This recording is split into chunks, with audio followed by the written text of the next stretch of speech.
The reason my boyfriend is dating me is a big shock to me.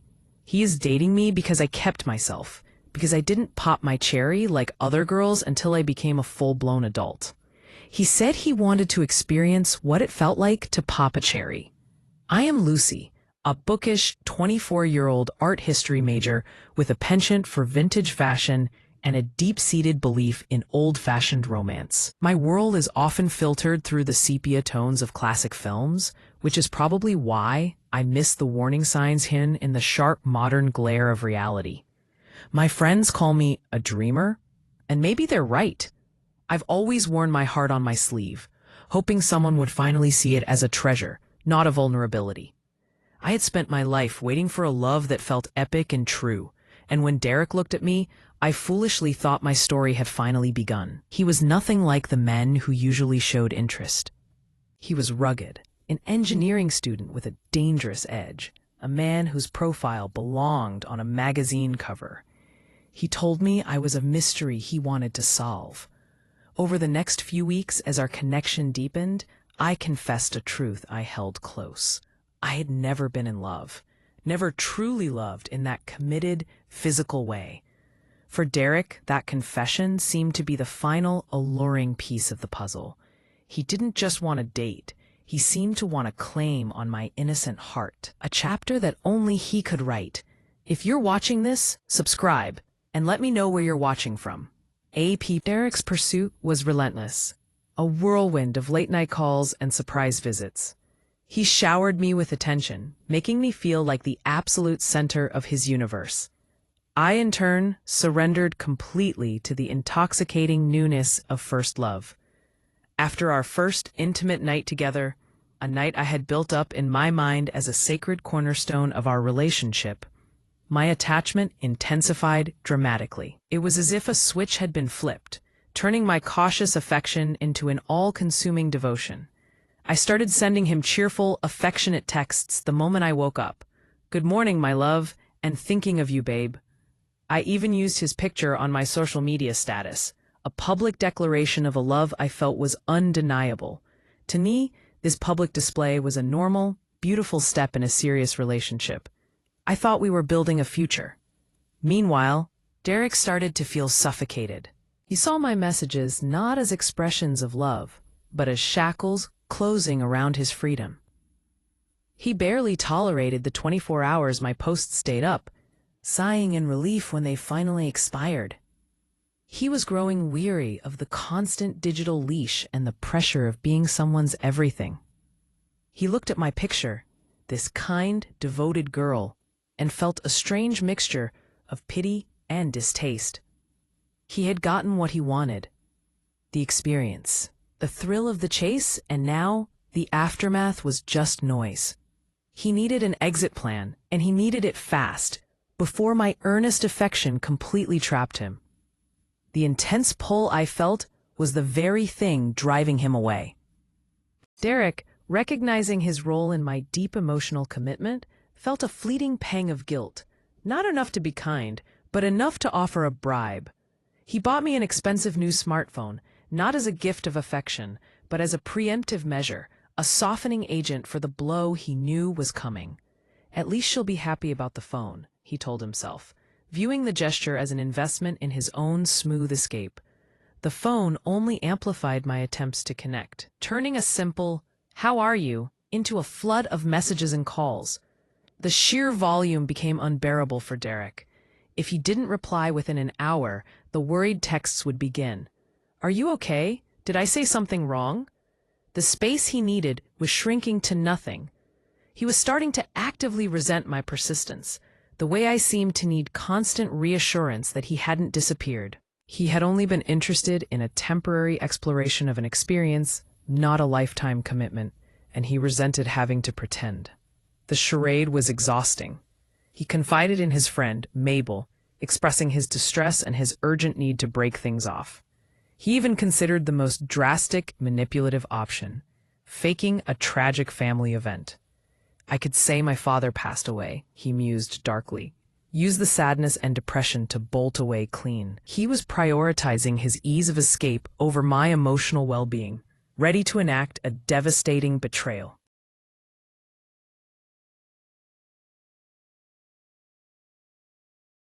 The day the truth crashed down was cold and sharp. I, deeply concerned by Derek's increasing distance and sparse replies, drove to his apartment unannounced, carrying his favorite meal. As I walked up the steps, my phone buzzed. It was a series of messages on a group chat I'd been accidentally added to, an engineering study group. A flurry of texts about Derek's new freedom and plans for a party were immediately followed by a message from his friend, Mabel. "Dude, you dodged a bullet with that Lucy girl. The whole virginity experiment was classic, but she was getting seriously clingy." The message hit me with the force of a physical blow. My hands trembled, dropping my phone and the takeout box, the sound echoing hollowly in the stairwell. The betrayal was immediate, total, and agonizing. My first love was a lie, a calculated curiosity, and I had been nothing more than a temporary checkmark on his self-centered list. I retrieved my phone, my fingers numb, and saw a more recent text. "Don't sweat it, Derek. At least you got a cool story out of it." Every affectionate message, every sweet compliment, every late-night conversation was instantly tainted, revealed as part of a cruel performance. I felt a cold fire ignite in my stomach, scorching the intense hurt. The tears that threatened to fall were suddenly held back, replaced by a steely resolve. The dreamer was dead. The betrayed woman was rising.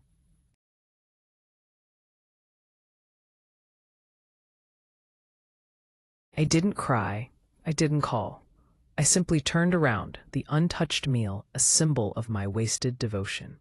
The walk back to my car felt endless, my world reduced to the throbbing pain in my chest and the constant repeating mantra in my mind. I was an experiment.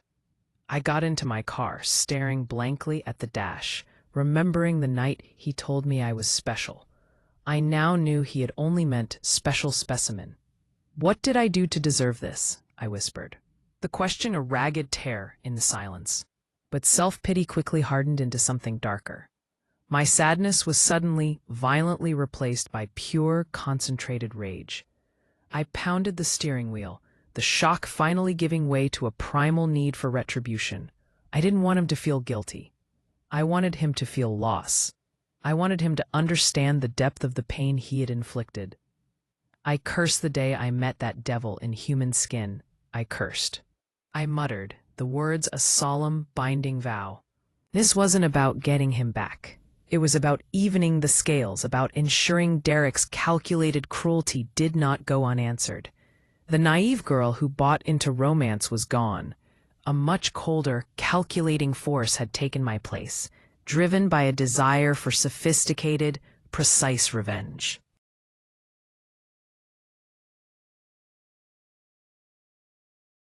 The emotional switch was complete.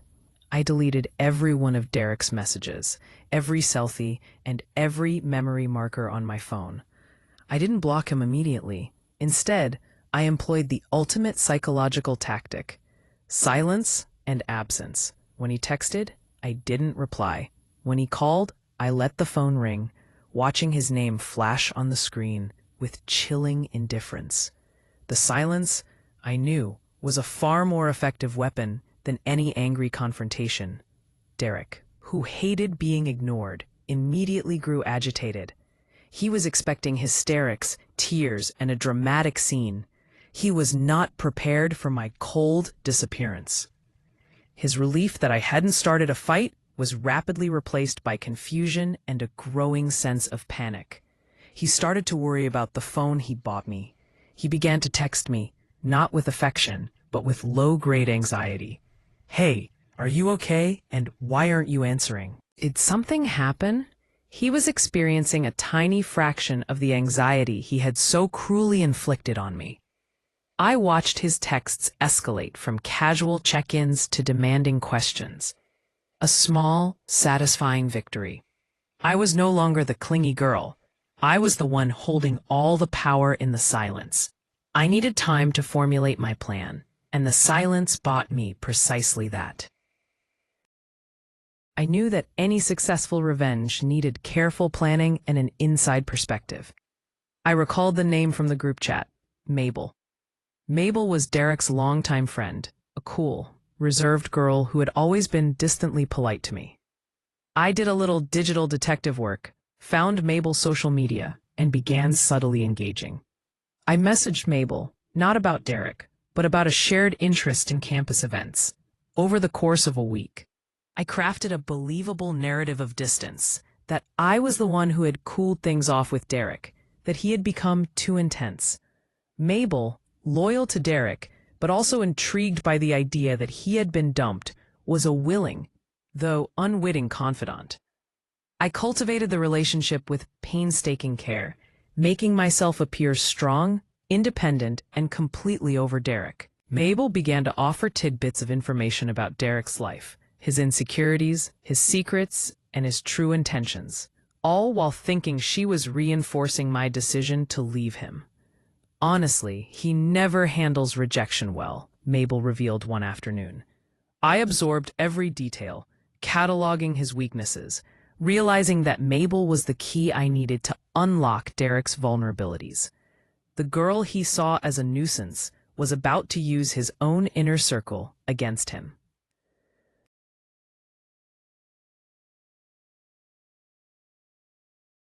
I knew that to truly strike Derek, I had to destroy his self-image, the very thing that fueled his arrogance.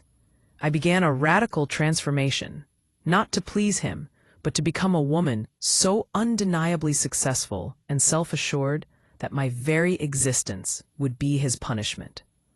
I plunged into my studies, using the pain as fuel, and channeled my creative energy into my art, winning a major student grant. I stopped wearing the soft, vintage clothes he had once dismissed, and started dressing with an impeccable, tailored confidence. This wasn't just about clothes. It was about shedding the persona of the timid dreamer he had exploited. I also started working out, not to change myself for him, but to build a physical strength that matched my newfound emotional resolve. My goal was to become an object of desire, not for Derek, but for the world, making him realize that the experiment he had run had become a stunning, unattainable powerhouse. Every success, every compliment, every moment of genuine happiness was a bullet in my arsenal. I was becoming the woman he couldn't have, the woman who had moved past him so completely that he would be irrelevant. Weeks later, the time for the final phase arrived. I, armed with an air of sophisticated indifference and a compelling new project, orchestrated a chance meeting with Mabel and Derek at a high-profile campus gallery opening. I looked phenomenal, not just beautiful, but radiantly confident. When I entered the room, the conversation stopped. Derek, who had been brooding over my unexplained silence, was stunned. He saw a woman he barely recognized, poised, surrounded by admiring peers, and laughing genuinely at a joke from a handsome art professor. His arrogance instantly faltered. Mabel immediately pulled me aside, gushing over my transformation. "You look incredible, Lou. Derek's been a mess since you went radio silent." I gave a practiced, vague smile. "Oh, Derek? I completely forgot about him. I've been so focused on my grant and my work. He was just a learning experience." My use of his own dismissive language was a small internal victory. I greeted Derek with cool, polite detachment, giving him a brief, non-committal handshake. "Derek, good to see you're still around," I said, not as a former lover, but as a casual acquaintance. The indifference was agonizing for him. Derek was completely thrown off balance. My lack of emotion, no anger, no tears, no drama, was the opposite of what he had prepared for. He had expected a heartbroken girl, making his planned father-died exit entirely unnecessary. Instead, he saw a woman whose success and confidence made him feel small and provincial. Over the next few days, he started texting me again, this time with genuine curiosity and a hint of desperation. "You look great. We should grab coffee," he wrote. I waited, sometimes hours, before replying with short, formal texts, like a CEO responding to a low-level inquiry. I never asked about him. I only mentioned my work, my trips to the city, and the exciting people I was meeting. I subtly planted the seed of doubt. One night, I replied, "Sorry, I'm seeing someone now, a real gentleman." This was a lie, but it was a calculated strike. Derek, who prided himself on being the one who discarded others, was suddenly faced with the fact that he had been completely, thoroughly, and happily discarded. His curiosity about me was morphing into possessiveness and a wounded ego.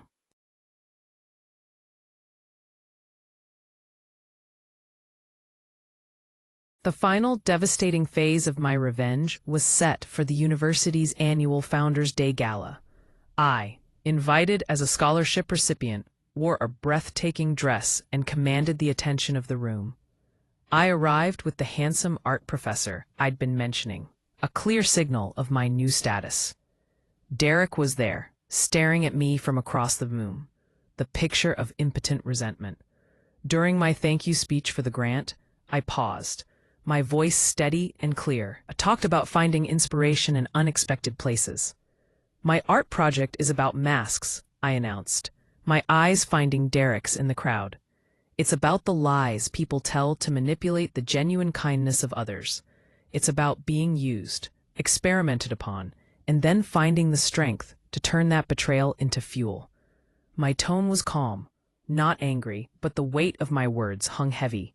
I didn't use a name, but everyone who knew about our relationship understood. I was publicly exposing his cruelty without stooping to a personal attack. The whispers started immediately. Derek's face went pale. His calculated secret was no longer his. It was the entire room's judgment. The immediate aftermath was brutal for Derek. His friends, including Mabel, started distancing themselves. His reputation, built on an image of casual superiority, was irrevocably tainted by my public, elegant denouncement. He went from being the charming, sought-after guy to the manipulative creep who ran a virginity experiment. The whispers in the hallways were no longer admiring. They were derisive. His casual arrogance suddenly looked like toxic immaturity. He tried to confront me after the gala, but I simply walked past him, my head held high, saying only, "You bought a temporary experience, Derek. I bought a lesson. Guess which one is more valuable now?" I didn't seek his pain. My success was simply causing it. His engineering career contacts started to dry up as word spread. He lost his confidence, his swagger, and his entire social status. He was paying a heavy price for his belief that kindness was a weakness to be exploited. The real tension ratcheted up when Mabel, who had initially protected Derek, was deeply disturbed by my speech. She realized my over-it attitude had been a calculated facade. She pressed Derek, asking him what I meant. Derek, defensive and panicked, finally broke down and revealed his original, full, manipulative plan, including the awful idea of faking his father's death. He confessed he had only pursued me out of a grotesque curiosity. Mabel was sickened. Mabel realized she had been an unwitting participant in emotional abuse, feeding my secrets to a manipulator. The tension between her and Derek became palpable. She felt a profound sense of responsibility to me, and a moral disgust toward the man she had once called her closest friend. Mabel's loyalty was shattered, and she decided she had to do what was right. Derek, in his desperation, had made his final fatal mistake. He had revealed his true, ugly self to the only person who could still salvage his reputation. Mabel, now feeling immense guilt, reached out to me. We met not as friends, but as two women bound by a shared, ugly secret. Mabel confessed everything. The full scope of Derek's exploitation, his true feelings about my messages, and the vile plan to fake a death to escape me. "He didn't want to hurt you," Mabel said weakly. "He just didn't want to be inconvenienced by you." I listened, my face unreadable. I felt a second wave of pain, not from the betrayal itself, but from the depth of his cruelty.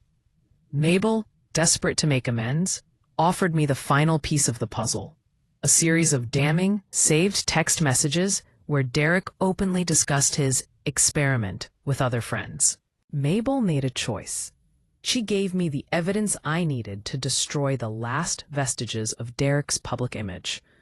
It was an act of genuine moral repentance, turning a betrayal into an unexpected alliance.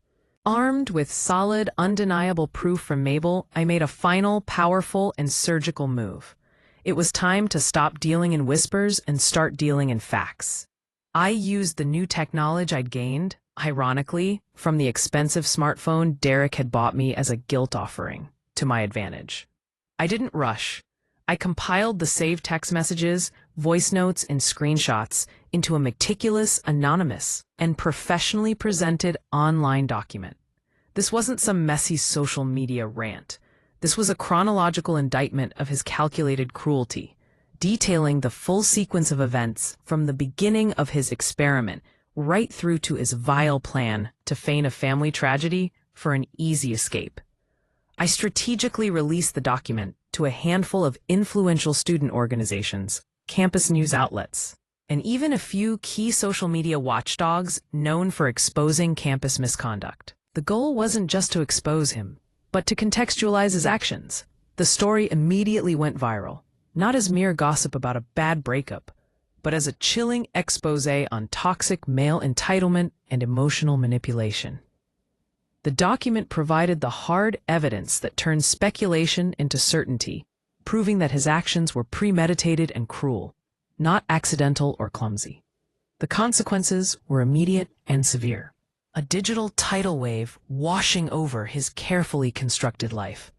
Derek was formally called in by the dean's office for a formal conduct review after the institution received multiple complaints citing the published document. His academic reputation, already damaged by the whispers from the gala, was now utterly in tatters. The prestigious, high-paying job offer from a major engineering firm that he had boasted about for months was rescinded within 48 hours of the document's release, the firm citing a lack of moral character and integrity.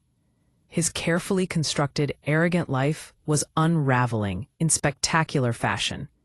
He had used technology to communicate his cruelty and to recruit his experiment, and I had used that very same technology to deliver his public sentence.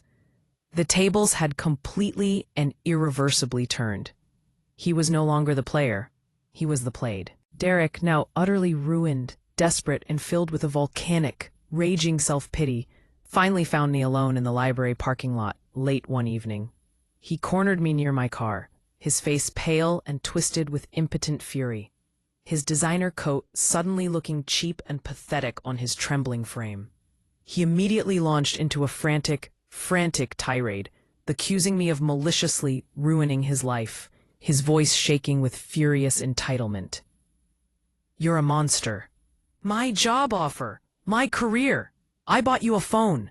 I tried to be nice," he shouted, completely missing the crucial, horrifying point of his own actions.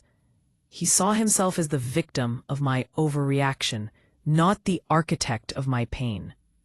I faced him, my gaze clear, cold, and utterly detached, the calm at the center of his personal hurricane. I didn't raise my voice. My measured tone was a final, devastating weapon. "You didn't buy me a phone to be nice, Derek. You bought a strong bribe to manage your guilt," I stated simply, driving home the reality he refused to face. "And you didn't try to be nice. You tried to be a predator. You didn't hurt me because you were clumsy. You hurt me because you were calculating." I took a deep, steady breath, delivering the final blow that severed all ties between us, past and future. "You cursed me with heartbreak, and I cursed you with truth. My revenge isn't what I did to you. It's the fact that I survived you and became better. You're still the same small, cruel boy you've always been." I then slid into my car, locked the door, and drove away without looking in the rearview mirror, leaving him standing alone in the cold, literal and figurative shadows of his own destroyed arrogance. That parking lot was the tomb of his former self. I never looked back. the intense, agonizing pain of the betrayal had not been my end. It had been the genesis of my strength. Instead of crumbling, I poured every ounce of that transformed anguish into my work. I completed my art project, the one about masks and betrayal, which gained national attention and was now widely seen as a powerful statement on emotional resilience and the strength of the victim's voice. I graduated at the top of my class, securing a prestigious fellowship at an arts institute in New York City, a place far removed from the petty drama of our university. I didn't find a new boyfriend immediately. Instead, I found something far more valuable and enduring: a profound, unshakable self-love and respect. My value was internal, non-negotiable, and completely independent of any man's fleeting curiosity or validation. My story, completely stripped of the initial exploitation, became a narrative of a woman who deliberately turned her heartbreak into power, her innocence into hard-earned wisdom, and her deepest pain into a powerful purpose. I still dreamt of an epic love, but now I was discerning, keenly guarded, and wise to the hidden motives of others. The revenge wasn't truly the downfall of Derek, it was the ascension of Lucy. I knew that the greatest victory wasn't seeing him fall, but knowing that my future was bright, vast, and entirely my own. A future where I would never again allow myself to be anyone's experiment. My life, finally, belonged completely to me. Click on the next story waiting for you on screen. Because, trust me, the betrayals only get darker from here.